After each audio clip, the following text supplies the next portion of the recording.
The silence in that room screamed louder than any fight. I stood frozen, just inside the doorway. Rich people smell different, all expensive perfume and cold air. My parents sat at the long, shiny table, looking like they always did. Perfect, on the outside, empty where it counted. My sister, wrapped in some fancy green dress, looked up from her phone. Her eyes flicked over me, and a small, mean smile touched her lips. She whispered to Mom, who gave a little laugh, like I was a bug they'd just stepped on. I didn't even blink. Not anymore. My name is Maya Carter. It's the name they tried to bury. I walked in. No makeup, no labels on my clothes. Just me. Why? Is she here? Chloe's voice was sharp this time. The old lawyer, Mr. Henderson, cleared his throat. He was Grandpa's friend, and the only one who looked like I belonged. He held a thick, cream-colored envelope. "Before we start," he said, his voice a little shaky, "your grandfather left one last letter. It has to be read to all of you." The room went quiet, heavy and waiting. Dad's jaw tightened. Mom's smile vanished. I stayed still. I already knew what that letter held. I wasn't there for leftovers. I wasn't there to cause trouble. I was there to finish a story they thought they'd ended without me. They thought I was gone, a failure, someone who'd always struggle. But Grandpa always believed in making things right. The letter trembled in Mr. Henderson's hand. As he opened it, their carefully built world was about to crack, and I was the only one standing steady. They always said Chloe was special. From the moment she was born, it was like she was the only one who mattered. Blonde, always smiling with these bright, innocent eyes that everyone loved. Mom would beam, put a perfect hand on her little head and say, "She's our angel." No one ever said anything about me. For her 6th birthday, they had a huge party with ponies and a clown. There were banners with her name, mountains of pink, presents, and a cake that was bigger than my head. I stood off to the side, holding a cheap camera, taking pictures while she posed like a princess. 2 months later, on my birthday, I got a plain gray shirt, too big, no party, no candles. Just Mom saying, "You've always been easy, that's a good thing." I just nodded. I didn't cry. I never did. I just tucked the hurt away where no one could see it. One Christmas, I'd saved up my allowance to buy a little wooden bird from a street vendor. I was going to wrap it and pretend it was from someone who cared. But the night before, I saw Chloe crying because she didn't get the expensive doll she wanted. So, I gave her the bird. I told her Santa must have made a mistake. She giggled, hugged me for a second, then ran off to show our parents. No one asked where it came from. No one thanked me. That's just how it always was. She shone bright. I stayed in the shadows. She asked. I gave in. She was the golden one, the perfect picture they showed everyone. And me? I was just there, holding everything together, never seen for myself. It was a cold Sunday afternoon, even inside the house. The curtains were shut tight, and the old clock in the hall ticked too loud in the quiet. Dad had gotten so thin, so quiet, not the booming man he used to be. Sick, they said. The kind of sick that doesn't give you time to say goodbye. We're all in the living room. Mom sat straight as a board next to him, her face hard. Chloe was twisting a strand of her perfect hair, looking bored, probably thinking about her next shopping trip. And me? I sat on the edge of the worn armchair, in the corner, the one that groaned when you moved. I didn't move. My hands were folded tight in my lap, even though my heart was pounding like it wanted to escape. Mr. Henderson arrived a little after 3, carrying a thin brown folder. Everyone straightened up except Dad, who didn't even lift his head. "Mr." Henderson cleared his throat. "This won't take long." He started to read the will, talk about money, stocks, all that legal stuff. Then he said, like it was nothing, "To my younger granddaughter, I leave $15 million to be given to her as soon as I pass." Chloe smiled, not surprised, just satisfied. She waited for the next part. I waited for my name. It didn't come. Instead, there was a long silence. Then Mom said without looking at me, "We just figured you'd manage. You always do." That was it. No apology, no reason, not even pretending they cared. My throat burned, but I didn't cry. I just nodded once, a nod that hurt more than yelling ever could, and stood up. No one stopped me. No one even called my name. As I walked towards the front door, I saw a picture on the small table in the hall. Dad holding Chloe when she was a baby, smiling like she was the only thing he ever loved. I looked at it for a second. Then I opened the door, stepped out into the cold, and closed it behind me, quieter than they deserved. That day, they cut me out. But it was also the day I started my real life, a life they knew nothing about. The days just ran together. When you have nowhere to be, time doesn't mean anything. Morning, afternoon, night, all just shades of the same quiet emptiness. I stayed on a friend's floor for a while, then someone's couch, then just nowhere. Dinner was whatever I could afford that didn't need a kitchen. Crackers, cheap noodles, sometimes half a sandwich someone else had thrown away. I told myself it wouldn't last. I lied to myself a lot back then. Rejection emails filled my inbox. "We regret to inform you." Every time I saw those words, it was like someone was agreeing with my parents. I wasn't good enough. I didn't sleep much. Some nights, I'd lie awake, staring at the ceiling, wondering if maybe they were right. Maybe I was invisible. Maybe I was only meant to survive, not to actually live. Meanwhile, my phone kept showing me what I didn't have. Chloe laughing, on a fancy vacation in Italy. My parents toasting with champagne in some expensive restaurant. The caption, "Family is everything." The cruelest part wasn't just that they were living their lives. It was how easily they had erased me. I remember, one night I was freezing, desperate, and past being proud. I knocked on their door. Mom opened it just a crack. She didn't ask me in. I asked quietly, "Can I just stay for a few nights? Until I find something steady?" She looked around like someone might see. Then she said, "Chloe's sleeping. We can't have any noise. I'm sorry." And she shut the door. No goodbye, no hug, just the click of the lock. I stood there on the porch until my legs felt like they would give out. And then I walked away, not because I had anywhere to go, but because I couldn't stay there anymore. Later that night, I sat alone in a small, dim motel room with a buzzing light above me. I pulled out an old photo from my wallet, one I hadn't looked at in years. It was me and Grandpa sitting on a park bench. I couldn't have been more than 8. He had his arm around me, and he was smiling like I was the only person in the world. That's when it hit me. Maybe I wasn't worthless. Maybe I was just waiting for the one person who truly saw me to be remembered. It started with a letter. Plain white envelope, no return address, just my name in Grandpa's familiar handwriting. Inside was a short note. "Meet me at the Old Oak, Sunday, 2 p.m. That old oak, the one by the river, where we used to skip stones and tell secrets." Hadn't heard from Grandpa since before the will. I thought maybe he'd forgotten me too, or worse, chosen to stay silent.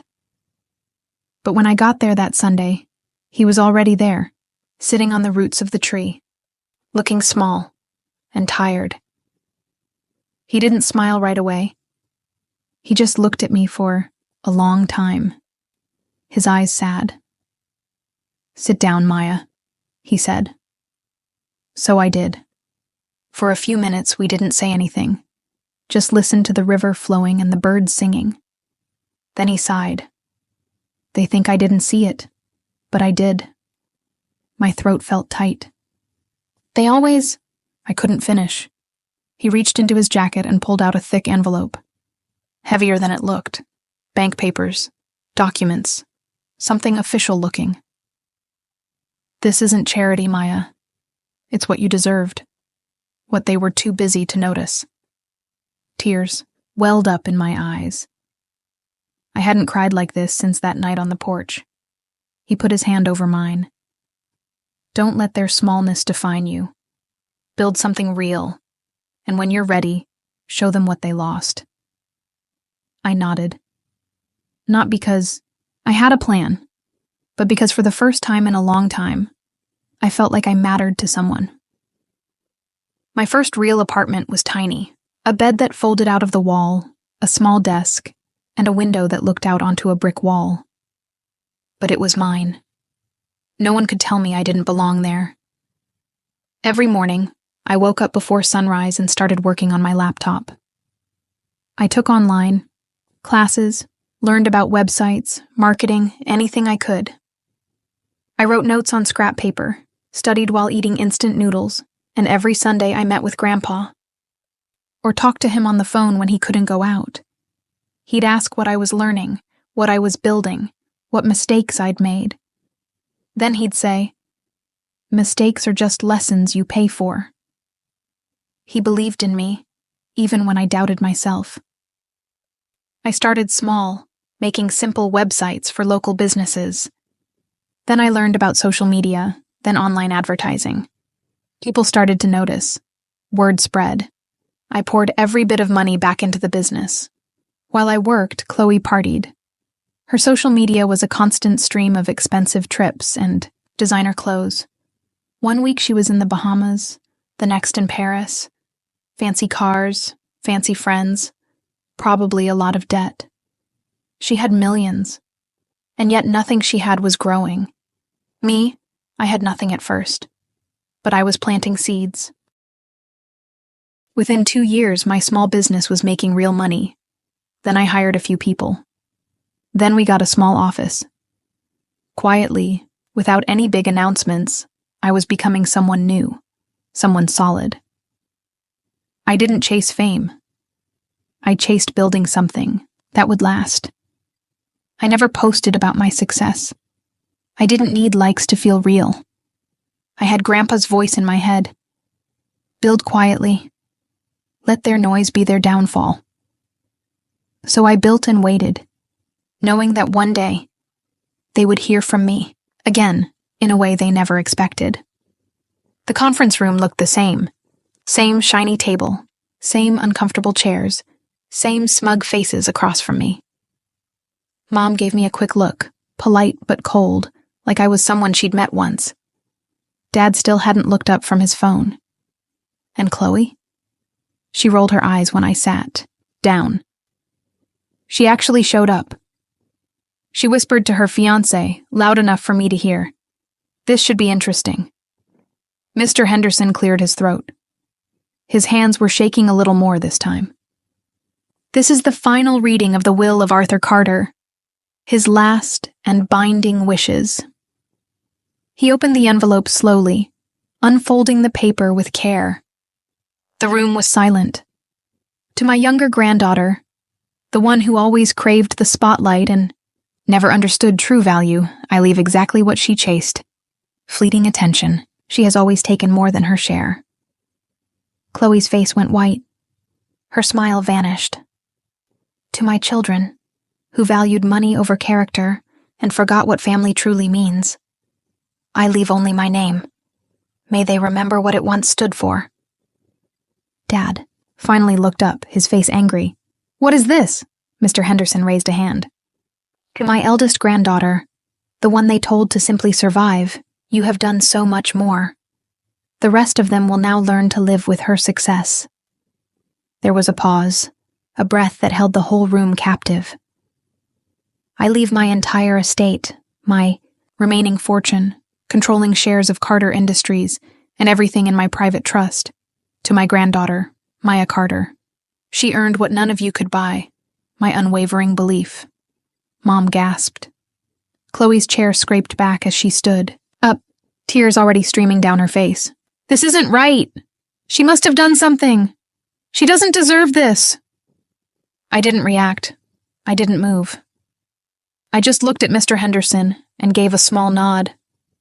Let them be angry. Let them be shocked. They thought I came for a small piece. But I came to take back what was always meant to be mine. And as I stood to leave, I turned to them one last time and said, "You were given everything. I had to earn it." I thought that was the end. But people like Chloe don't disappear quietly. 3 weeks after the will reading, I got a legal notice, a lawsuit, accusations of manipulation, of taking advantage of a sick old man. She didn't call. She didn't try to talk. She went straight to court. The local news ate it up. Carter family battle. Sister accuses estranged sibling of stealing fortune. She gave interviews, looking fragile and wronged. He was sick. She got to him. That money was rightfully mine. And for a while, it almost worked. The courtroom was crowded. Cameras flashed. People whispered. My parents sat behind her, their faces hard, as if their silence could somehow erase their part in all of this. Then came the day I had to face her in court. She stood on the witness stand, her voice shaking with carefully practiced anger. She doesn't deserve any of this. She lied to him. Her voice cracked, tears welling in her eyes. Every part of her performance was designed to make me look like the villain, to tear down everything I had built. I didn't interrupt. I just waited for the judge to finish taking notes. Then I stood up, calm and steady. I have one final piece of evidence. I handed the judge a USB drive. A video started to play on the courtroom screen. Grandpa sitting by that old oak tree, his eyes clear, his voice strong. If Chloe challenges this, it only proves what I already knew. She never earned anything. She only knows how to take. And if you're watching this, she's still trying. The silence that followed was deafening. The judge ruled in my favor within minutes. Outside the courthouse, reporters swarmed as Chloe sobbed into her lawyer's shoulder, her perfect life crumbling in front of every camera. I walked past her slowly, didn't gloat, didn't stop. But I did whisper. You were given chances. I had to make my own. I didn't move into the big house right away. Not because I didn't deserve it, but because I didn't need to prove anything anymore. Instead, I started a foundation in Grandpa's name, helping young entrepreneurs who didn't have the advantages others did. The first office of the foundation was in that old house, a place of new beginnings. I never heard from Chloe again. Not directly. But I saw her name in the news a few times. Always something about a new business venture that failed. Or a public argument. She had all the resources, but she never learned how to build anything herself. She lost everything the way she had lived, loudly, publicly, and all at once. I didn't follow her story. I was too busy building my own. They gave her everything to shine. But in the end, I found my own light. As the courtroom emptied and the cameras finally turned away, a sense of quiet victory settled over me. It wasn't about the money or the company. It was about finally being seen, finally having my worth acknowledged. Grandpa's belief had given me the strength to build a life they never thought possible, a life rooted in genuine effort and purpose. Looking back, the years of being overlooked, the sting of their dismissal, the cold reality of being cut out, it all fueled a fire within me. It wasn't a fire of revenge, but one of determination. I wanted to show them, not with angry words, but with the quiet strength of my own success, that their judgment was wrong. And in the end, the truth, like Grandpa always said, had a way of making itself known. This journey, This fight to reclaim my own narrative hasn't been easy. There were moments of doubt, nights filled with worry, and times when the weight of it all felt overwhelming. But the memory of Grandpa's unwavering faith and the quiet satisfaction of building something meaningful kept me going. My voice may be just words on a screen, but the journey I've shared with you, the pain of being unseen, the fight to rise above, that's real. If even a sliver of my struggle, my eventual triumph, has stirred something within you, if you've ever felt overlooked or had to fight for your place, then connect with this story. A like is a whisper of solidarity. A subscription is a promise to hear more voices like mine. Let's amplify the stories of those who had to fight to be heard. If you felt this, show it. Thank you.